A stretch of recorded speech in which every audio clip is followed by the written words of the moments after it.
ஸ்தோத்திரம். அல்லேலூயா. கிருபை கிருபை கிருபை, மாறாத அன்பு, தேவனுடைய அநாதி தீர்மானம், அவர் நம்மேல் வைத்த இரக்கம், அவருடைய தயவு நம்மை நடத்தினது. சித்தத்திற்குள்ளாய் நம்மை தாழ்த்தும் பொழுது தேவன் நம் வாழ்க்கையில் அவருடைய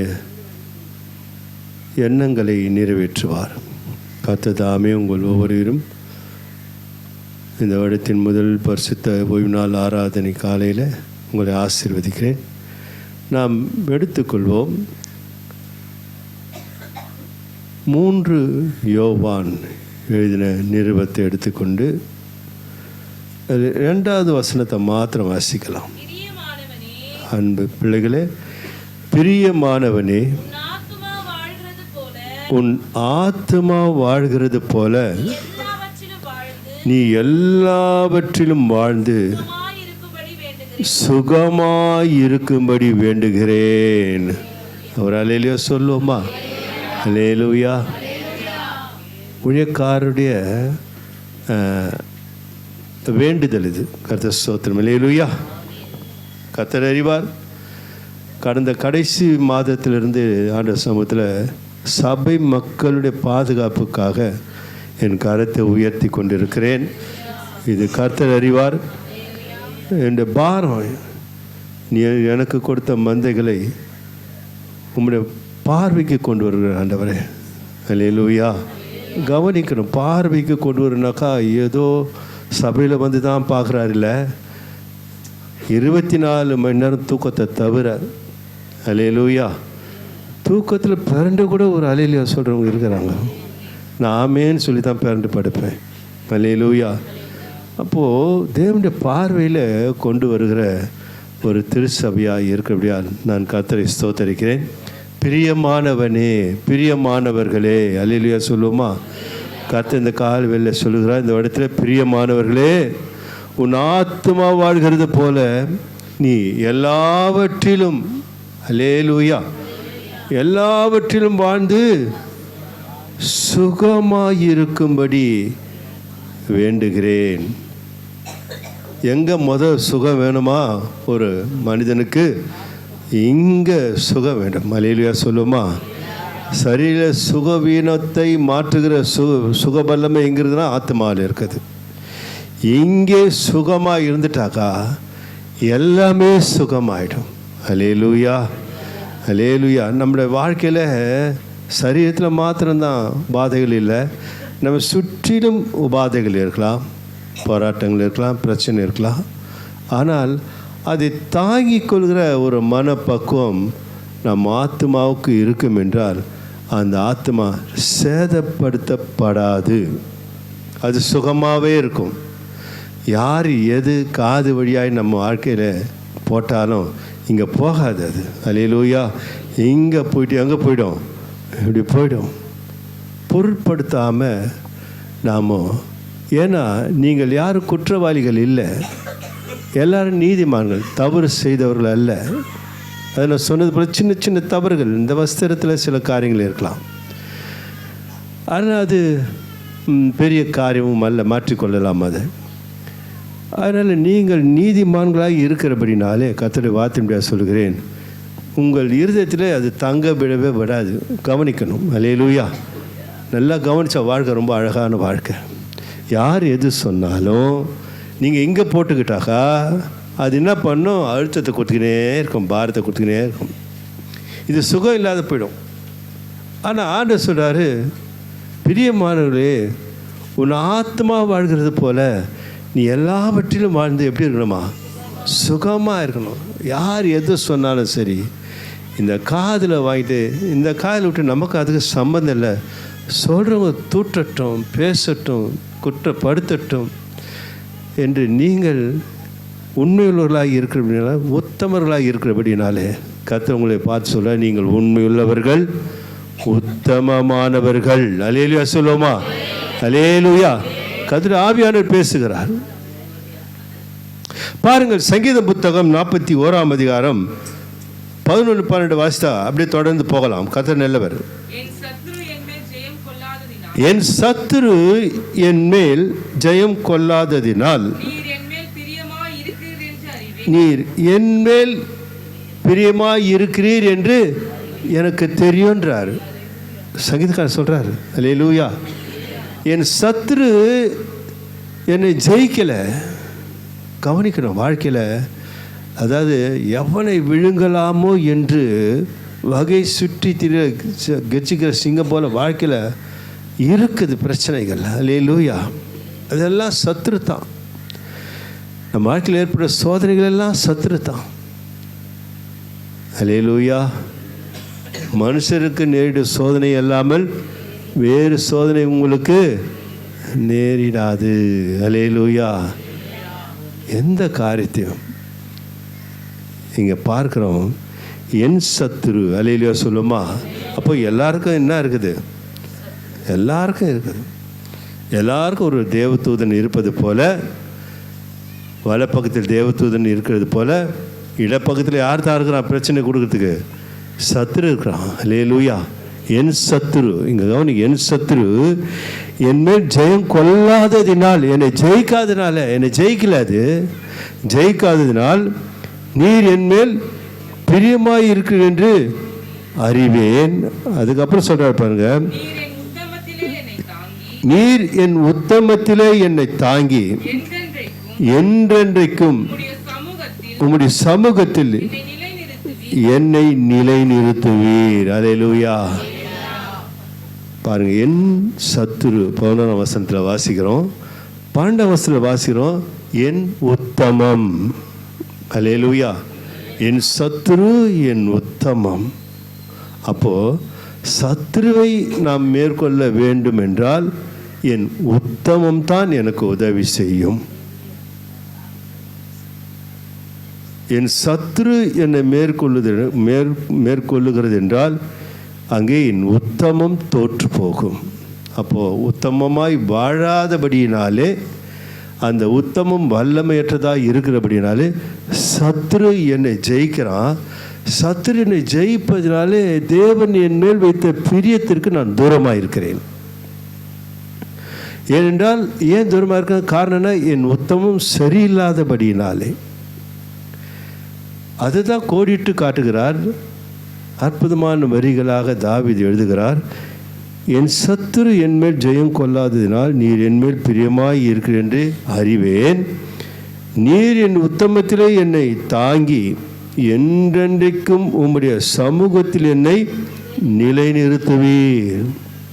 அந்த உத்தமம் தான், அப்படி உத்தமமாகப்பட்டது அவரை தாங்குகிறது. அல்லேலூயா. நிறைய நேரத்தில் நான் சொல்கிறேன், ஆண்டவருடைய வார்த்தை வாக்குத்தத்தம் சொல்லப்படுது, நிச்சயமாகவே நான் உன்னை ஆசீர்வதிக்கவே ஆசீர்வதித்து பெருகவே பெருக பண்ணுவேன் என்று வாக்கு கொடுத்தாரே, அவர் வார்த்தை நம் வாழ்க்கையில் நிறைவேற வேண்டும் என்றால் செய்ய வேண்டியதை காரியங்களை சபை சொல்லிக் கொடுக்குது. நாம் இவைகளை செய்யும்பொழுது அவருடைய வாக்கு தத்தங்கள் நம் வாழ்க்கையில் நிறைவேறுகிறது.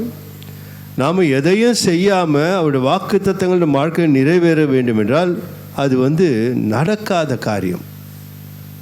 அவர் சொல்லிட்டு, நான் உன்னை பிரியமாக பார்க்குறேன், நான் உன்னை ஆசீர்வதிக்க பிரியமாக இருக்கிறேன் என்று சொல்லும்போது அதுக்கு தகுந்த பாத்திரங்களாய் நம்ம பயன்படுத்துகிற பாத்திரங்களாக நம்ம உருவாக்கி கொள்ள வேண்டும்.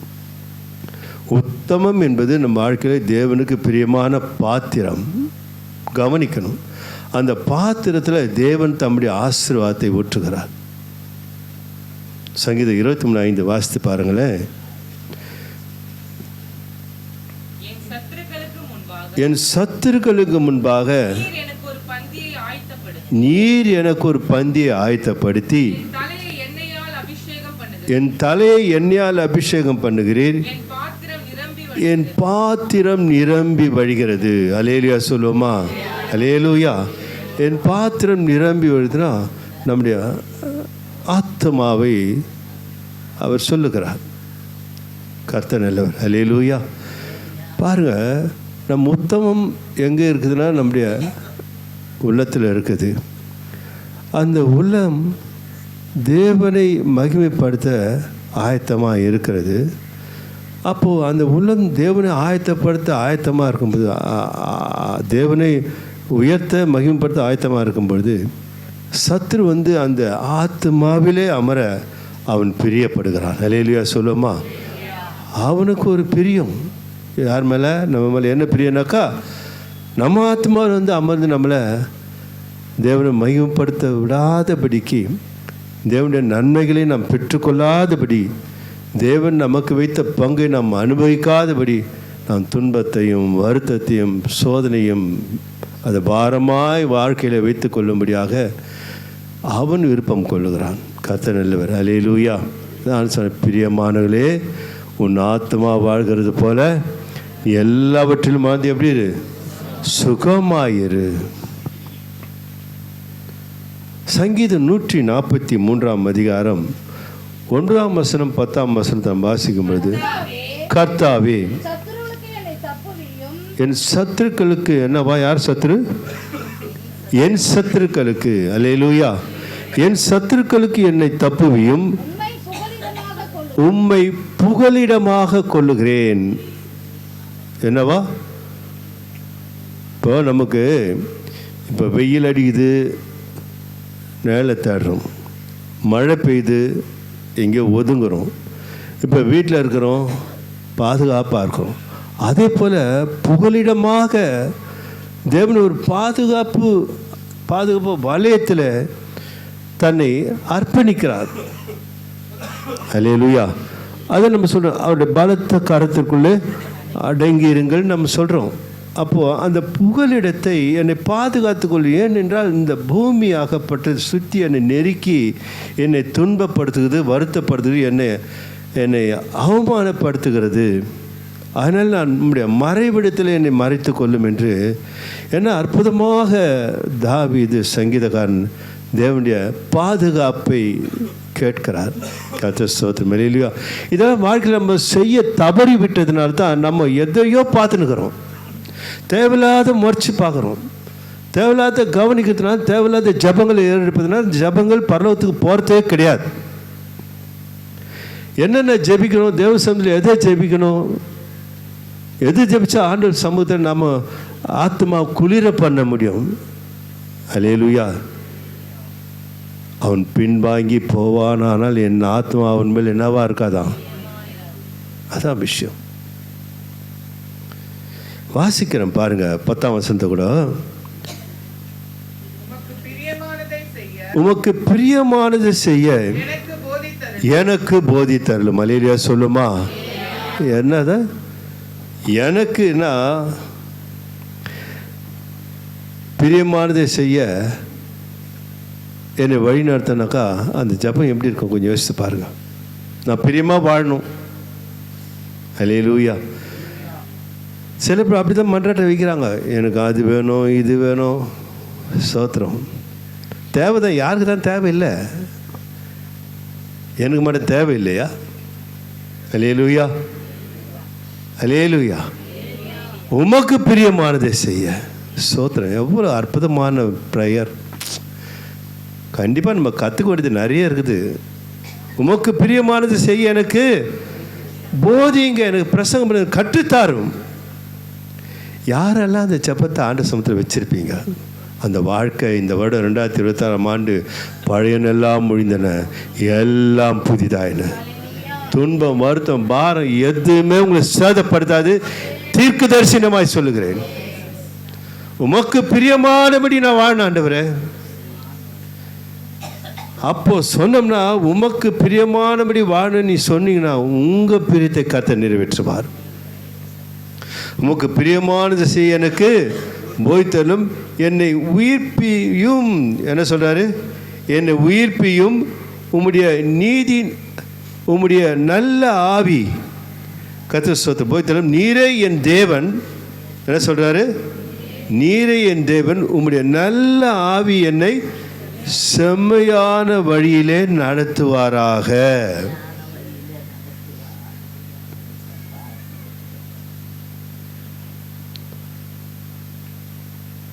அல்லேலூயா. முதலாவது தேவனுடைய ராஜ்யத்தையும் அவருடைய நீதியும் தேடுங்கள், அவைகள் அப்பொழுது இவைகளெல்லாம் உங்களுக்கு. இந்த ஜபத்தை ஏறெடுத்து கொண்டு வாங்கலாம். ஆண்டவர் உமக்கு பிரியமான வாழணும், நல்ல ஆவியான என்னை நடத்தணும்,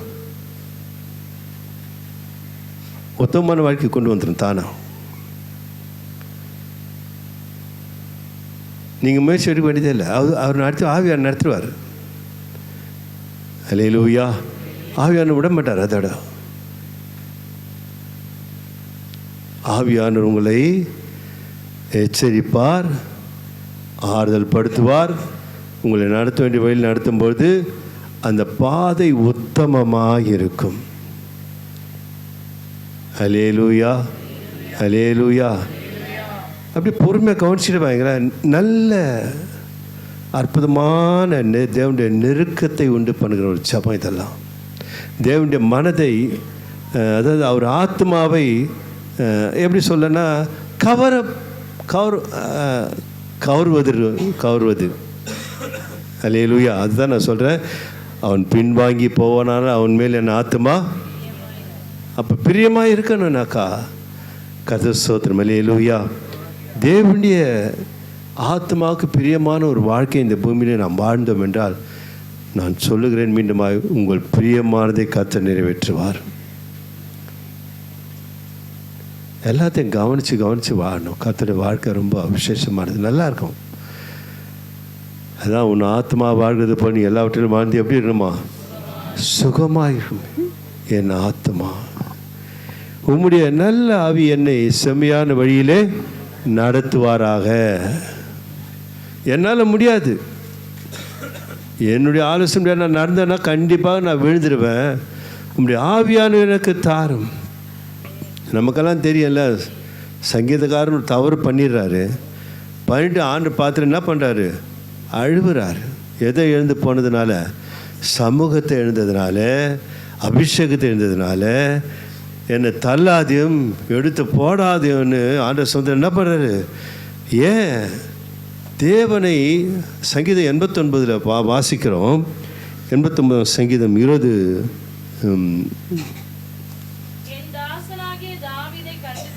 என் தாசனாகிய தாவீதை கண்டுபிடித்தேன், ஸ்தோத்திரம். அல்லேலூயா. எவ்வளோ இந்த வசனங்கள்லாம் வாசிக்கும்போது அபிஷேகம் இறங்குது. கர்த்தர் நல்லவர். அல்லேலூயா சொல்லுவோமா? இந்த வசனங்கள்லாம் உட்காந்து வாசித்து பாருங்களேன். தேவனுடைய வார்த்தை ஜீவன் உள்ளது என்பதை உணர்ந்தாக்கா அந்த வாழ்க்கை ரொம்ப மேன்மை உள்ள ஒரு வாழ்க்கை. கர்த்தர் நல்லவர், அவர் கிருபை என்றும். வாசிக்கலாம் மீண்டுமாய். என் தாசனாகிய தாவீதை கண்டுபிடித்தேன், என் பரிசுத்த தைலத்தினால் அவனை அபிஷேகம் பண்ணினேன். என் கை அவனோடு உறுதியாய் இருக்கும், என் புயம் அவனை பலப்படுத்தும், சத்ரு அவனை நெருக்குவதில்லை, நியாயக்கேட்டின் மகன் அவனை ஒடுக்குவதில்லை. எவ்வளவு அந்த அபிஷேகத்தை தாவீது என்ன பண்ணார்? காத்து கொண்டாராம். அல்லேலூயா. தாவீதின் மேல் தேவன் வைத்த அபிஷேகத்தை தாவீது இழந்து போகக்கூடிய ஒரு சம்பவம் வந்தது. ஆனால் ஆண்டவர் சமூகத்தில் கதறி அந்த அபிஷேகத்தை இரட்டத்தினாய் பெற்றுக்கொண்டார். ஆண்டவர் சொல்கிறாரு, அந்த பத்தேபால் விஷயத்தில் அவன் தவறினான் தவிர அதுக்கப்புறம் ஒரு காலத்தில் என்ன பண்ணலை, தவறவில்லை என்று தேவனே சாட்சி சொல்கிறார். அல்லேலூயா. அன்பு தேவனுடைய பிள்ளைகளே, நாம் வாழ்க்கையில் சீர்பட வேண்டும். சில காரியங்களை சில காரியத்தில் சோர்ந்திருக்கலாம் சமூகத்தில். அல்லேலூயா. ஆனால் அதை சரிப்படுத்தி கொள்ள கொஞ்சம் கொஞ்சமாக ஆரம்பிக்க வேண்டும். எந்த காரியத்தில் ஆகிடும் மகிமையின் மேல் மகிமை எடுத்து மறுரூபத்தின் வாழ்க்கைக்கு நாம் வர வேண்டும். இதெல்லாம் யாருடைய பிரயோஜனத்துக்குலாம்? யாருக்கோ சொல்கிறாரு, அவர் சொல்கிறதெல்லாம் செய்ய முடியுமா? அவர் யாருக்கோ, அது நம்மளுக்கு இல்லை அப்படின்னா தேவனுடைய ஆசீர்வாதம் நம்மளுக்கு இல்லை தான். தேவன் கொடுக்குற சுகமும் நம்மளுக்கு இல்லை தான். தேவன் கொடுக்குற சமாதானம் நம்மளுக்கு இல்லை தான். தேவன் கொடுக்குற ஆசீர்வாதம் ஐஸ்வர்யம் நமக்கு இல்லை தான். எனக்கு தான், எனக்காக தான் பிரசங்கம். கர்த்தரோடு தான் பேசுகிறார். அல்லேலூயா. நான் இதில் எதை சரிப்படுத்திக்கணும், எதை சீர்படுத்திக்கணும் நினச்சி பாருங்களேன். ஆவியான துணைக்கு கேளுங்க, கிருபையை கேளுங்க, அபிஷேகத்தை கேளுங்க, தயவை கேளுங்க. அல்லேலூயா. இந்த காரணத்தை தாங்கப்பான்னு கேளுங்க. இதெல்லாம் கேட்கறதை விட்டுடுறோம்.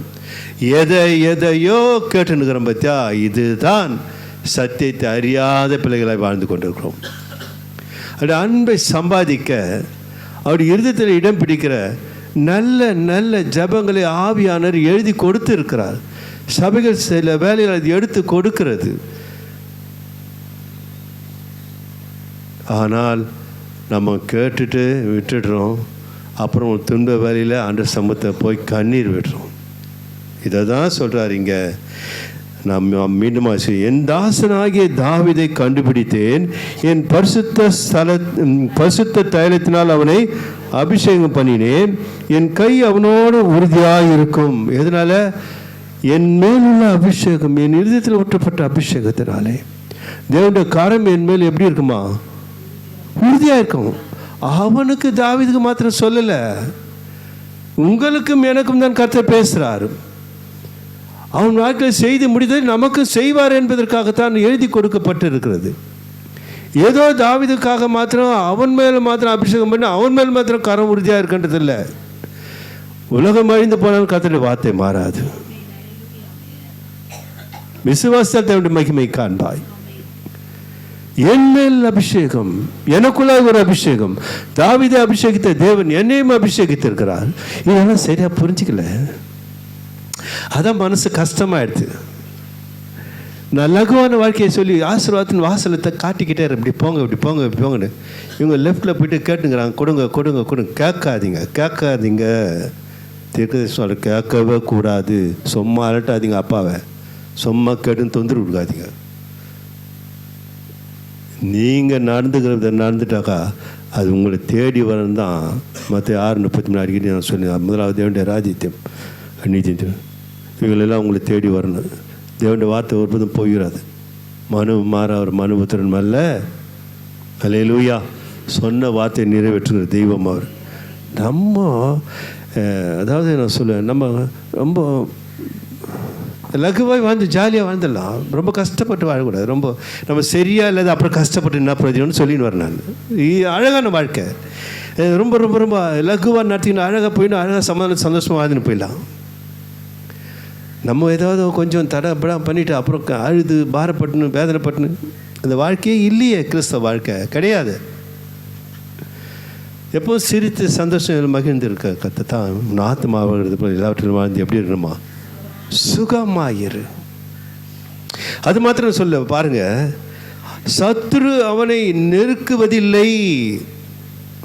இதனால உன்மேல் உள்ள அபிஷேகம், உன் இருதயத்தில் உள்ள அபிஷேகம், தேவனுடைய கரம் முன்னோடு இருப்பதினாலே சத்துரு என்ன பண்ண முடியாது? நெருக்குவதில்லை. ஹல்லேலூயா. சில பேர் சொல்கிறாங்க பத்தியா, எனக்கு ஒரே பாரமாகுது, எனக்கு கவலையாகுது, எனக்கு வேதனை ஆகுது. இதை சொல்லவே கூடாது அன்பு பிள்ளைகளே. நான் உண்மையை சொல்கிறேன், என் தேவனுடைய பரிசுத்த நாமத்துக்கு மகிமையாக சொல்கிறேன்.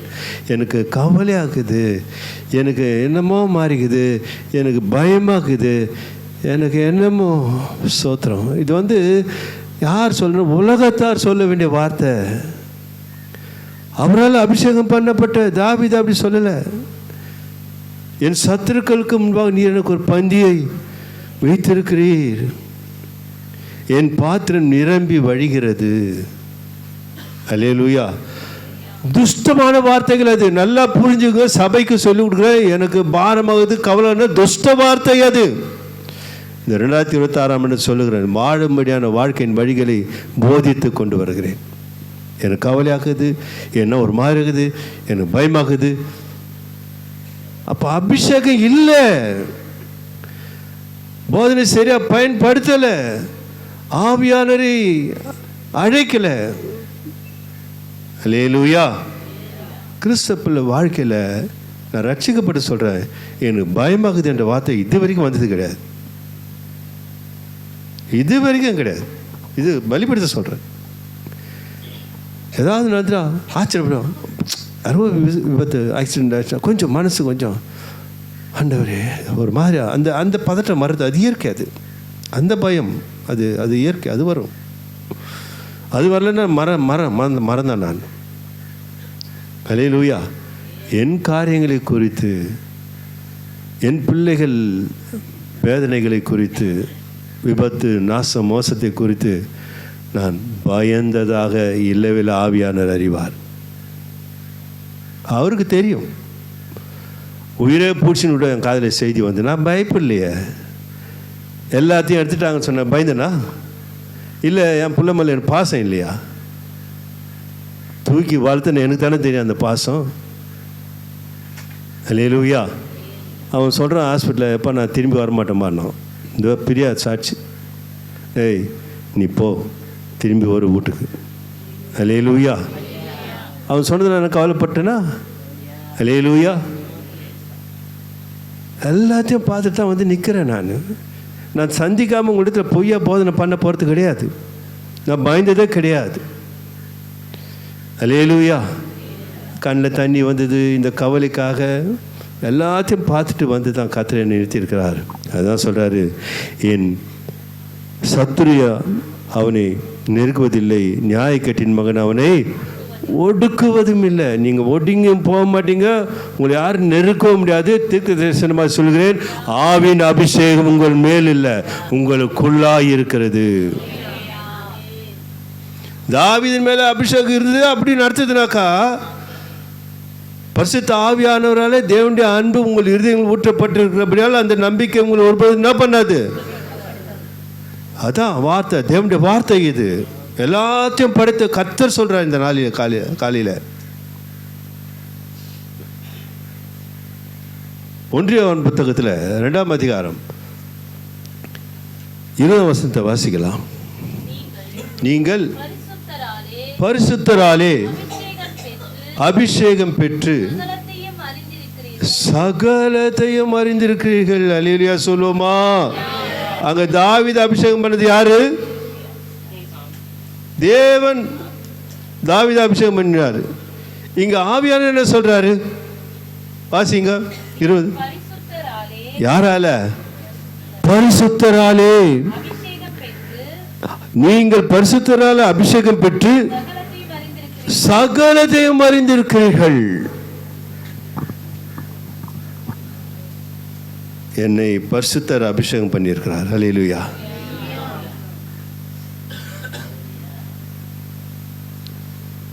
இயேசு கிறிஸ்துவை துக்கப்படுத்தினோட மன்னிப்பு இருக்குதான். அது அர்த்தம் புரியுமா உங்களுக்கு? நான் சொல்கிறேன் பாருங்கள். நான் ரட்சிக்கப்படுறதுக்கு முன்பாக, ஆனால் ஆவியான துக்கப்படுத்த இமையில் மாத்திரம் இல்லை, மறுமையில் கூட கிடையாது. என்ன இது? இயேசு கிறிஸ்துவ மாத்திரம் என்ன பண்ணாலும் மன்னிப்புக்குது, ஆவியானவர் மாத்திரம் துக்கப்படுத்த இங்கேயும் அடையல அங்கேயும் அடையலன்றாங்கன்னா ஆவியானா அவ்வளோ உயர்ந்தவரா? இயேசு கிறிஸ்துவ அவ்வளோ உதாசீனப்படுத்தலாமா? உண்மைதான் அது. ஏன்? நான் ரட்சிக்கப்படுவதற்கு முன்பாக. இப்போ பவுல் எடுத்துக்கலாமே. என் வாழ்க்கையில் கூட பைபிளை தூக்கி குப்பத்தட்டில் போட்டேன். ஏசு கிறிஸ்து வருது இதான் எவ்வளோ ஏசு கிறிஸ்து என்ன பண்ண தூஷித்தேன், திட்டிருக்கிறேன், பாசம்மாவை எவ்வளோ கொடுமைப்படுத்தியிருக்கிறேன், சர்ச்சுக்கு போவாதுன்னு சொல்லியிருக்கிறேன். ஏன் மன்னிக்காத விட்டாரேன? ஏசு கிறிஸ்து எவ்வளோ தூஷித்திருக்கிறேன். ஏன்? தெரியாமல் செய்கிற காரியம் அது. ஆனால் நான் வந்துட்டேன் இங்கே. இப்போ ஆவியான துக்கப்படுத்த முடியுமா? இதுதான் பாயிண்ட், கவனிக்கணும். இயேசு கிறிஸ்துவத்தை துக்கப்படுத்தினா அவனுக்கு மன்னிப்பு இருக்குது. ஏன்னா அவன் தெரியாமல் செய்திருப்பான். அவன் நான் செய்தது போல் நிறைய பேர் ரட்சிக்கப்பட்டாங்கனாக்கா முதல்ல அவங்க இயேசு கிறிஸ்து என்ன பண்ணாங்க? பேரை அவமானப்படுத்தி இருக்கலாம். அறியாத வாழ்க்கையில் இயேசு கிறிஸ்து கனவீனப்படுத்திக்கலாம். ஆனால் சபைக்குள்ளே வந்துட்ட பிறகு அவன் யார் துக்கப்படுத்த முடியாது? ஆவியானவரை துக்கப்படுத்த முடியாதுனாக்கா அவன் சபைக்குள்ளே வந்தாச்சு. வெளியே இருக்கணும் இயேசு கிறிஸ்துவும் தெரியாது, ஆவியானவரும் தெரியாது. அதனால் அவன் ஆவியான துக்கப்படுத்த மாட்டான். புரியுதா சம்பவம்? அவன் என்ன பண்ண, யாரும் துக்கப்படுத்த மாட்டான். ஆவியான என்னன்னு தெரியாது அவனுக்கு, ஆனால் இயேசு தெரியும். இயேசு துக்கப்படுத்துவான். எனக்கு ஆவியான என்னன்னு தெரியாது அப்போ ரட்சிக்கப்படுறதுக்கு முன்பாக, ஆனால் இயேசு துக்கப்படுத்தி இருக்கிறேன். இயேசு துக்கப்படுத்தினாலும் எனக்கு என்ன கிடச்சிது? இப்போ மன்னிப்பு கிடச்சிச்சு. இங்கே உள்ளே வந்துட்டேன். இப்போது நான் ஆவியான துக்கப்படுத்த முடியுமா? முடியாத.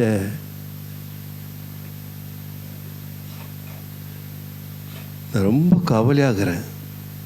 என்னான்னு தெரியல. யார் துக்கப்படுத்துகிறேன் நான்? புரிந்து கொள்ளுங்கள் கண் அன்பு கர்த்தருடைய பிள்ளைகளே.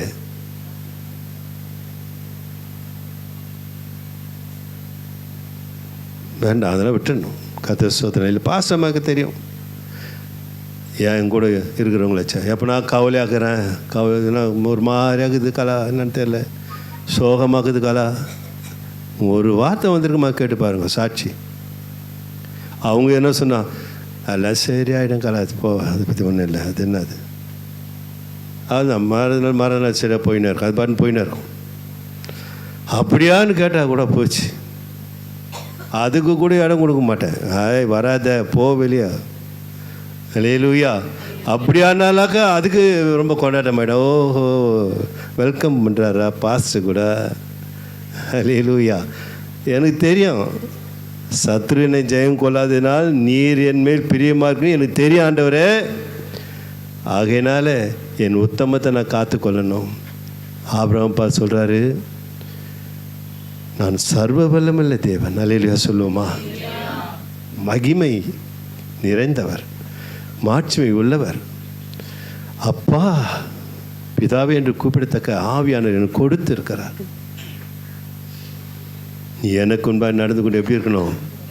உத்தமனாக இருக்கணும். ஆதியாகமம் 14:20 வாசிக்கிறோம் பாருங்கள். கர்த்தர் ஸ்தோத்திரம். 14:20 உன் சத்துருக்களை உன் கையில் ஒப்பு கொடுத்த உன்னதமான தேவனுக்கு ஸ்தோத்திரம் என்று சொன்னான். இவனுக்கு ஆபிரகாம் எல்லாவற்றையும் என்ன கொடுத்தானா? தசம பாகம் கொடுத்தான். அல்லேலூயா. ஆவியான நடத்துகிற விதம் இதுதான். அவனை ஆசீர்வதிக்கிறான். சாலேமின் ராஜா மெல்கிசேதேக் அந்த ஆசீர்வாதத்துக்கு பதில் என்ன செய்கிறான்? தசம பாகம் செலுத்துகிறான். இது யாருன்னு நடத்துதெல்லாம்? பரிசுத்த ஆவியானுடைய வழிகாட்டுதல் இவைகள் எல்லாம். அல்லேலூயா. அன்பு கர்த்தருடைய பிள்ளையில நாம் வார்த்தைக்குள்ளாய் வருவோம். கர்த்தர் நல்லவர். ரோமர் புத்தகத்துக்கு வருவோம். 12ஆம் அதிகாரத்தை எடுத்துக்கொள்வோம்.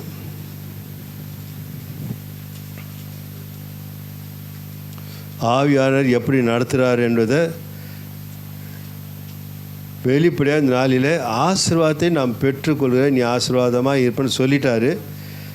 அது நாம் எப்படி ஆசீர்வாதத்தை பெற்றுக்கொள்ள வேண்டும் என்பதை திரு வசனத்தின் வழியாக நாம் தெரிந்து கொள்ளும். 12ஆம் அதிகாரம் 19, 20, 20 கவனிங்க. இங்கே என்ன சொல்கிறாரு?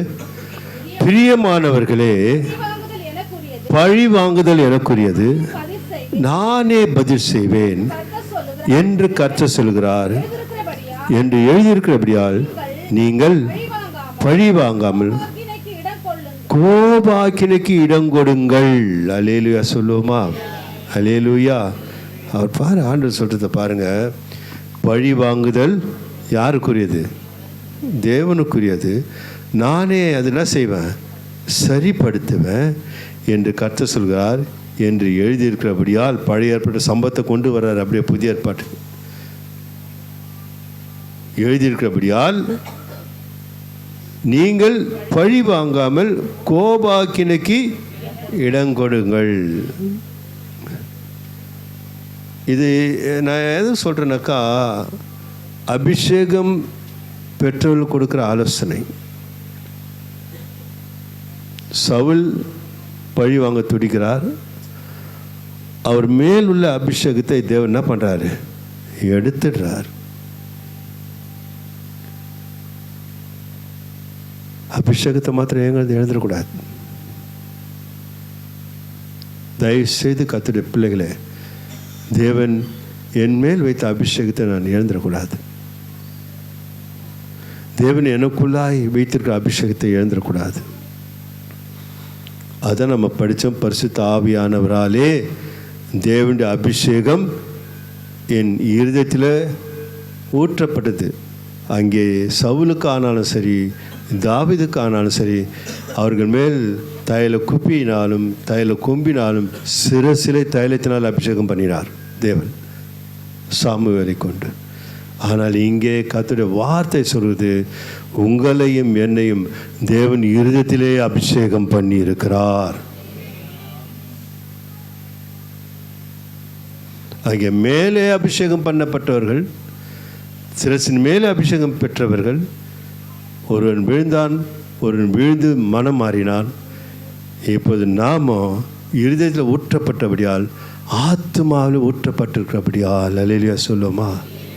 யாருடைய அன்பு ஆத்மாவில் ஊற்றப்பட்டிருக்குது? தேவன் கர்த்தருடைய அன்பு. எப்படி நாம் பழி வாங்க முடியும்? அன்பு துரோகம் பண்ணுமா?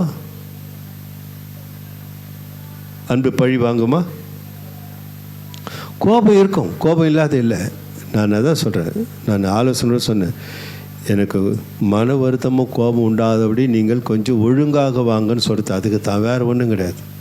ஏதோ உங்கள் மேலே கரிசி கொட்டி உங்களை காயமகாரமாக பார்த்து நான் உங்கள் மேலே சோத்திரம் அல்லேலூயா எக்கடாவது கெட்டு அப்படின்ற மாதிரி ஒரு வார்த்தையை நான் யூஸ் பண்ணேன். எனக்கு அது தெரியாது. அல்லேலூயா. அந்தமாரி பெரிய பெரிய வார்த்தைலாம் எனக்கு பேச தெரியாது. இருந்தாலும் இப்படியெல்லாம் இருக்குது, நான் அதை எடுத்து சொல்கிறேன். இப்படியெல்லாம் உலகத்தில் இருக்குது, இதெல்லாம் இப்போ யூஸ் பண்ணுறாங்க இந்த வார்த்தைகள் எல்லாம். இதெல்லாம் நம்ம யூஸ் பண்ணக்கூடாது. அல்லேலூயா. இங்கே சொல்லப்பட்ட வார்த்தையை நீங்கள் கவனியுங்கள். கர்த்தர் நாமம் மகிமைப்படட்டும். அன்றியும் உன் சத்ரு பசியாக இருந்தால் அவனுக்கு போஜனம் கொடு, அவன் தாகமாக இருந்தால் அவனுக்கு பானம் கொடு. நீ இப்படி செய்வதனால் அக்கினி தழலை அவன் தலையின் மேல் குவிப்பாய். இது நிச்சயமாக இதை செய்ய முடியாத தேவன் நம்மளுக்கு சொல்லிக் கொடுக்க மாட்டார். நான் சொல்கிறது புரியுதுங்களா? இதெல்லாம் நம்மளால் செய்ய முடியாது. மனுஷன் நேரிட சோதனை எல்லாம் வேறு சோதனை இது கிடையாது, சின்ன சோதனை. நாம் என்ன பண்ணுறோம்? சவுல் நினச்சா மாரி தாவீது நினச்சிருந்தானாக்கா தாவீதின் மேலே இருக்கிற ஒரு அபிஷேகம் போயிட்டுருக்கும்.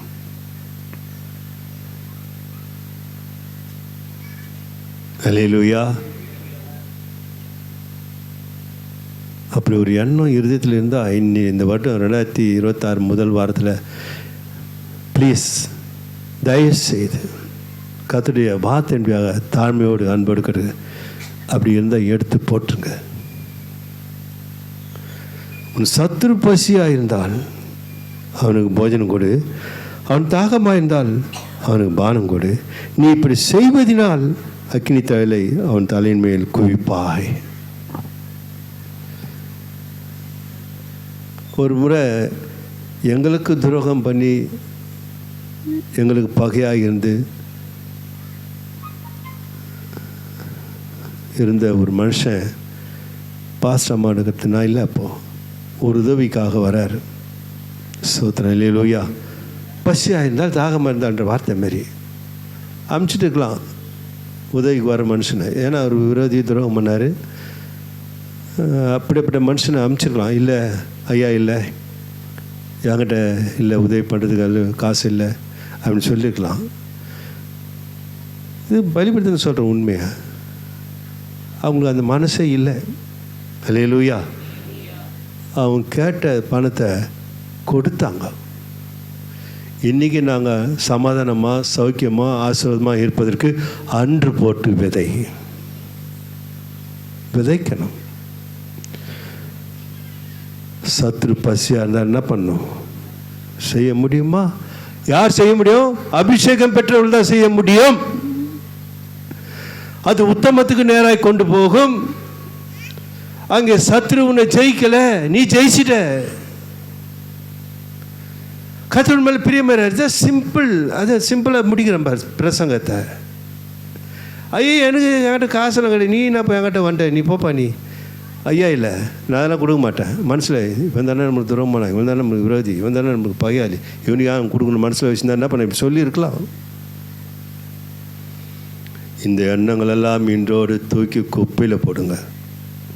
நீங்கள் நல்லா இருக்கணும், கர்த்தருடைய வார்த்தை உங்களை வாழ்த்தணும், ஆசீர்வதிக்கணும், நீங்கள் ஆசீர்வாதமாக இருக்கணும். அதான் சொல்கிறேன், என் ஜப அறையில் என் முழங்கால்கள் உங்களுக்கு பிரயோஜனமாக மாறணும். தீர்க்க தரிசனமாக சொல்கிறேன். அல்லேலூயா. இப்படி இருந்தால் எப்படி என் ஜபம் உங்கள் மேலே அப்படியே நிற்கும், பலிக்காது. இது கர்த்தருடைய வார்த்தையா பேசுகிறேன், நான் பலிபடுத்தினு பேசுகிறேன். மறுபடியும் தேவ சமூகத்தில் போய் நிற்கணும். நான் நீங்கள் ஏதோ ஒன்று பேசிட்டு அங்கே போய் நிற்க முடியாது, குற்றவாளி ஆகிடும். மன தைரியமாக பேசுகிறேன். அல்லேலூயா. என் முழங்காலும் என் தேவ சமூகத்துக்கு முன்பாக தெரியும். பெருமைக்கு சொல்ல கற்றுக் கொடுக்கிறேன், வேற ஒன்றும் இல்லை. சொல்லி எனக்கு பெருமை வந்து பொறுத்து ஒன்றும் கிடையாது. பெருமை கொள்வோன்னு நான் இல்லை. சபை தெரிஞ்சுக்கணும் என்பதற்காக சீர்படுத்த சில சம்பவங்களை வெளிப்படையாக நிறைய பேச வேண்டியது. ஆனால் சிலதை பேசுகிறேன். அடுத்தது முடிக்கிறார் பாருங்க, கர்த்தர் ஸ்தோத்திரம். அப்புறம் வசனம் வாசிங்க. நீ தீமையினால் வெல்லப்படாமல் தீமையை நன்மையினால் வெல்லு. இப்போ அன்றைக்கி அதான் உதாரணம் சொல்கிறேன். அவங்க அன்றைக்கி அந்த காசை கொடுக்கலன்னா யார் ஜெயிச்சுது? அவங்கள சத்துரு ஜெயிச்சிட்ருப்பாங்கள. அவங்க அன்றைக்கி காசு அந்த பணத்தை உதவி பணத்தை ஒரு தொகையை கொடுக்கலனாக்கா கொடுக்காம முடியும். அப்பா இல்லை, ஐயா இல்லை, அண்ணா இல்லை சொல்லி அவங்கள அனுப்பிச்சிட்டு என்கிட்ட வந்தான் என்கிட்ட வர இல்லையா ரிசல்ட்டு. அந்த குணம் என்கிட்ட பேசல. அவன் வந்தான், எப்படி தான் அந்த ஆள் வந்தான்னு தெரியல, காசுக்காகிறான். நான் இல்லைன்னு சொல்லிட்டேன். அட துரோகி, நம்ம பணம் கொடுக்கலாமா அப்படின்னு என்ன பண்ணியிருப்பான்? சொல்லியிருப்பாங்களே. இல்லையே. உங்கள் பாசம் அப்பால் நீங்கள் பாங்குவீங்க. கர்த்தர் நிலவர் தீமைகள்லாம் நல்லா தான் மாறிடும். அல்லேலூயா. அதான் சொல்கிறார் கர்த்தர் நிலவர். தீமையை நீ தீமையினாலே வெல்லப்படாமல். இப்போது நான் ஒருத்தருக்கு துரோகம் பண்ணேன், நான் ஒருத்தருக்கு நான் எடுத்து அவங்க நம்ம துரோகம் பண்ணிட்டாங்களேன்ட்டு கொஞ்சம் நான் அவங்க எனக்கு துரோகம் பண்ணிட்டாங்களேன்ட்டு நான் அவங்களுக்கு துரோகம் பண்ணுறேன்னு நினைக்கிறேன். பத்தியா, அது எனக்கு துரோகமாக மாட்டோம். அந்த தீமை அவங்க செய்யணுங்கன்னா தீமையே எனக்கு தீமையாக மாறிடும். வேறு ஒன்றுமே இல்லை. எதை போடுறனோ அதுதான் எனக்கு கிடைக்கும். எதை விதைக்கணும் அது தான் கிடைக்கும். நல்லா வாழலாமா, சந்தோஷமாக வாழலாமா, ரொம்ப ஃப்ராங்காக, ரொம்ப அது எப்படி சொல்கிறதுன்னு புரியல எனக்கு. அதை அனுபவிச்சதுனால சொல்கிறேன் நான். அல்லேலூயா. வாழ்க்கையில் அனுபவிச்சதுனால நான் உங்கள்கிட்ட சொல்கிறேன். அனுபவித்ததை நான் உங்கள்கிட்ட பகிர்ந்து கொள்வேன், இல்லாத நான் சொல்ல முடியாது. அதனால் தீமையை நீ தீமையினால் வெல்லப்படாமல் எதில் வெல்லணுமா? நன்மையினால் வெல்லு. அல்லேலூயா. அன்பானது, இதெல்லாம் நம்ம செய்ய வேண்டியதான். அபிஷேகம் நம்ம மேல் வைத்திருக்கிறார் ஆண்டவர்.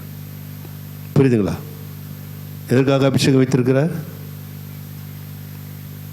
அதான் சொல்கிறாரு, என் சத்ரு என்னை மேற்கொள்ளாதனால் நீர் என் மேல் பிரியமாயிருக்கிறீர். நல்ல ஆவியை எனக்கு தாரும், போதி தரலும். எனக்கு அதை கொடு இதை கொடுன்னு கேட்கல. கடைசி வரைக்கும் ராஜாவாய் நின்றார் தாவீது. மகனுக்கு புத்தி சொல்கிறதுக்கு ஆயிட்டார். அல்லேலூயா. இதெல்லாம் செய்தால் என்ன நடக்கணும்? உபாகம புத்தகத்தை எடுத்து நான் முடிக்கிறேன். 33ஆம் அதிகாரம். இதெல்லாம் செய்தால் உங்களை எப்படி நடத்த போகிறேன்னு தீர்க்க தரிசனமாக சொல்கிறேன். இந்த வருடத்தில் 33ஆம் அதிகாரம் எடுத்துக்கொள்வோம். உபாகம் 33 எடுத்துக்கொள்ளுங்க. எல்லாருக்கும் சொல்கிற வார்த்தை இது. இந்த வருடம் நீங்கள் காணாததை காணணும். கர்த்தர் உங்களை அநேக மத்தியில் தலைநிவர பண்ணணும். நீங்கள் தேவனால் ஆசீர்வதிக்கப்பட்ட ஜனம் என்று அநேகர் பாராட்டணும். இந்த பிரசங்கத்தினுடைய வாழ்க்கையை நீங்கள் ஒப்பு கொடுப்பீர்கள் என்றால், அல்லேலூயா. வாசிக்கலாம். 29 லாஸ்ட் வாசனம் கவனிங்க. நம்மளே யார்? ஆவிக்குரிய இஸ்ரவேலே நீ பாக்கியவான். அல்லேலூயா சொல்லுமா. இந்த பிரசங்கத்தின்படியாக சொல்லப்பட்ட வார்த்தையின்படியாக தீமைக்கு தீமை செய்யாமல், தீமைக்கு அல்லேலூயா அந்த தீமையால் நீங்கள் வெல்லப்படாமல், அந்த தீமையை நீங்கள் உங்கள் நன்மையினால் அல்லேலூயா சொல்லுமா. கர்த்தர் ஸ்தோத்திரம். பாக்கியவான் நம்மளாம் யாரால் ரட்சிக்கப்பட்டோமா? கர்த்தரால் ரட்சிக்கப்பட்ட ஜனமே. யாரும் இல்லை. யார் மேலே அபிஷேகம் இருக்குது? உலகத்தார் மேலே அபிஷேகம் இருக்குதா? இல்லை. அவர்கள் மற்ற காரியங்களை அபிஷேகம் செய்வார்கள். ஆனால் கிறிஸ்துவ பிள்ளைகளாக உங்கள் மேல் தேவன் அபிஷேகத்தை வைத்திருக்கிறார். நீங்கள் மற்றவர்கள் ஒப்பானவர்கள் அல்ல, நீங்கள் விலையேறப்பட்டவர்கள், உயர்ந்தவர்கள். நீங்கள் என்று வேதம் சொல்லுது. யாருக்கும் சமமானவர்கள் அல்ல, எல்லாருடைய மேன்மை பெற்றவர்கள் என்று வேதம் சொல்லுது. நீங்கள் ஒப்பானவர். கவனிக்க வாசிக்கலாம். உனக்கு சகாயம் செய்யும் கேடகமும் உனக்கு மகிமை பொருந்திய பட்டயமும் அவரே. உன் சத்துருக்கள் அல்லேலூயா சொல்லுவோமா. அவங்க அடங்கிடுவாங்க. நீ என்ன பண்ணக்கூடாது? பதட்டப்படாத.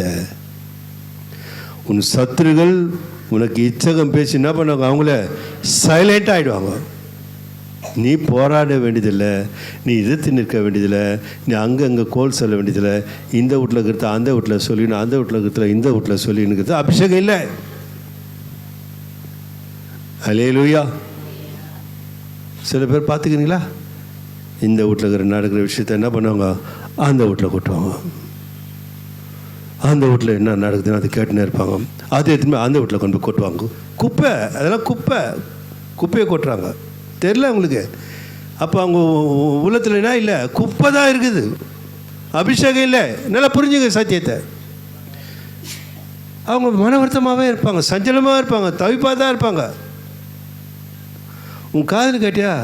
உன் மனைவியோட, கணவனோட, பிள்ளைகளோடு இருந்து இப்படி பட்ட விஷயம் சம்பவம் இருக்குது, உறவுகளோடு பேசி ஜெபிப்பதற்கான வழிகளை பாருங்கள். அல்லேலூயா. குழப்பத்தை உண்டு பண்ணுறது, கலகத்தை உண்டு பண்ணுறது, கோல் சொல்கிறது, இது என்ன இல்லைனாக்கா அபிஷேகம் இல்லாத ஒரு வாழ்க்கை. அவங்க தான் சுற்றி திரிவார்கள். அப்படி வனாந்தரமாக தெரியுது. இந்த வருடம் 2026 இப்படிப்பட்ட அபிஷேகம் இல்லாத வாழ்க்கை வாழவே கூடாது. அபிஷேகமுள்ள வாழ்க்கையை வாழும்படியாக கர்த்தருடைய ஆவியானவர் பேசுகிறார். அப்போ நம்ம கலகம் பண்ணுறோம், குழம்பு பண்ணுறோம். ஒரு குடும்பத்தை ஏதோ என்ன பண்ணுறோம்? நம்ம குழப்பத்துக்குள்ளாக ஒரு தீமை செய்கிறோம், நமக்கு தெரியல. அதான் 1 கொரிந்தியர் 10 11 12 சொல்லணும். வாசிங்க. சோதனை வந்து மனுஷன் நேரடிய சோதனை இல்லாமல். அதுக்கு முந்தின வசனம். இவைகள் எல்லாம் இல்லைம்மா, அதுக்கு முதல் இப்படி இருக்க தன்னை நிற்கிறவன் என்று எண்ணுகிறவன் விழாதபடிக்கு எச்சரிக்கையாயிருங்கள். அல்லேலூயா. இதெல்லாம் குழப்பம் பண்ணுவாங்க, கலகம் பண்ணுவாங்க, கோல் முட்டுவாங்க, அங்கே இருக்கிறத இங்கே கொட்டுவாங்க, அங்கே இருக்கிறத இங்கே கொட்டுவாங்க. இது அவங்க என்ன நினச்சா? நான் நல்லா தான் இருக்கேன், ஒழுங்காக தான் இருக்கேன். இல்லை இல்லை இல்லை, விழுந்துட்ட நீ, அபிஷேகத்தை இழந்துட்ட நீ. வீடு உண்டு, உன் சபை உண்டு, உன் ஊழியம் உண்டு, உன் குடும்பம் உண்டு. கேள்விப்பட்டா ஜெபம் பண்ணலாம். அதில் இந்த வருஷத்தில் என்ன பண்ணணும்? ஜெபம் பண்ணலாம். எப்போ எப்போ எப்போ அப்படின்னு சில பேர் என்ன பண்ணுவாங்க? அவான்னு எங்கே போய் எங்கே சொல்லலாம்? நம்ம சபையில் இல்லை, இதனால் சொல்ல வேண்டிய கடமை நான் சொல்லுகிறேன். ஒருத்தரை பற்றி பலவீனமாக சொல்கிறேன், ஜெபிப்பதுக்காக சொல்லலாம், கண்டிப்பாக சொல்லி தான் ஆகணும். அவங்க அப்படி இருக்காங்க ஐயா, அவங்க ஜெபம் பண்ணுங்க. அவங்க வீட்டில் இப்படியாம ஸ்தோத்திரம். அன்பு கர்த்தருடைய பிள்ளைகளை, இப்படிப்பட்ட அபிஷேகம் இல்லாத வாழ்க்கை நமக்கு உதவாதுன்னு சொல்கிறேன். கர்த்தர் நல்லவர். வாசிக்கலாம். இஸ்ரவேலே நீ பாக்கியவான், கர்த்தரால் ரட்சிக்கப்பட்ட ஜனமே, உனக்கு ஒப்பானவன் யார்? உனக்கு சகாயம் செய்யும் கேடகமும் உனக்கு மகிமை பொருந்திய பட்டயம் அவரே. உன் சத்துருக்கள் உனக்கு இச்சகம் பேசி அடங்கார்கள், அவர்கள் மேடுகளை மிதிப்பா. அலேலுயா சொல்லுமா? அலேலுயா. முன்ன யாரும் ஒன்றும் பண்ண முடியாதுன்றார் ஆண்டவர். நீ தான் அவங்கள என்ன பண்ணுவ? உன்னைத்தான் கர்த்தர் பலவானாக வைத்திருக்கிறார். அவர்கள் மேடுகளை நீ மிதிப்ப, உன்னை யாரும் சேதப்படுத்த முடியாதுன்னு தீர்க்க தரிசனமாக சொல்கிறார். அல்லேலூயா. அதனால் அன்பான கர்த்தருடைய பிள்ளை, இந்த மாதம் முதல் மாதத்தில் பிரியமானவர்களே, உன் ஆத்மா வாழ்கிறது போல எல்லாவற்றிலும் வாழ்ந்து எப்படி இருக்கணும்? சுகமாக இருக்கணும். சபை எதிர்பார்க்கிறது. ஆவிசுவாசத்துக்கு முன்பாக வாழுங்கள். ஆவிசுவாசம் முன்பாக விரட்டி விசுவாசம் முன்னா பண்ணுங்க, நில்லுங்கள். ஆவிசுவாசத்தை முன்பாக வரும், உங்களை சேதப்படுத்த வரும். ஆனால் விரட்டி விட்டுட்டு விசுவாச பிள்ளைகளாக விசுவாச அறிக்கைகளை. அல்லேலூயா.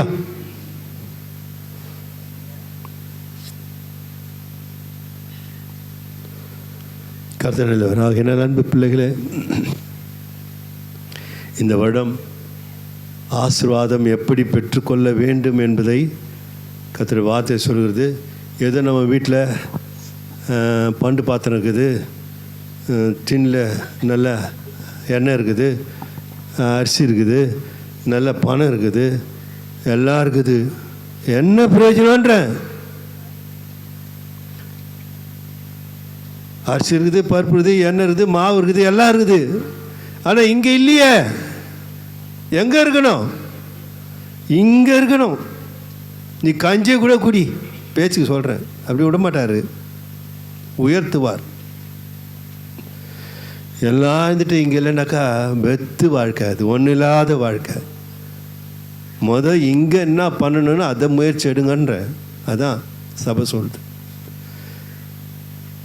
நீங்கள் கேட்காதீங்க, ஆண்டவர் கேட்கவே கேட்காதீங்க. நான் சொல்கிறேன், நீங்கள் யாருன்னா சத்தியம் தெரிஞ்சு என்கிட்ட இட்டுன்னு வந்து இந்த ஐயா அதுமாரி சொல்கிறாரு, என்கிட்ட வந்து பேச வைங்க. சபை தவறாக சொல்லி கொடுக்காது, தவறாக போதிக்காது. உங்களுக்காக நீங்கள் என்ன பண்ணக்கூடாது? முறையிடாதிருங்கள். ஆனால் ரட்சிக்கப்படுவதற்காக கண்ணீர் விடுங்கள், முழங்கால்களை முடக்குங்கள், அவளுக்காக கதருங்க, திறப்பின் வாசலில் நில்லுங்கள். மற்றவர்கள் நீங்கள் ஜெபித்தா யோபின் சிறப்பை மாற்றின தேவன் இன்றும் தேவனாகவே இருக்கிறார். இரட்டத்தினை ஆசீர்வதிப்பார். உங்களுக்காக இந்த வருடம் யாரும் கேட்காதீங்க, இதன்படியே வாழ்ந்து பாருங்களேன். உங்களை தேடி வரலனாக்கா என்ன ஐயா அப்படின்ட்டு என்னை கேளுங்க. கர்த்தர் ஸ்தோத்திரம். அல்லேலூயா. ஒன்று தான் சொல்கிறேன்னு, நம்ம கேட்டு தான் அவர் கொடுக்கணும்னு கிடையாது, அவர் எல்லாமே தெரியும் அவருக்கு.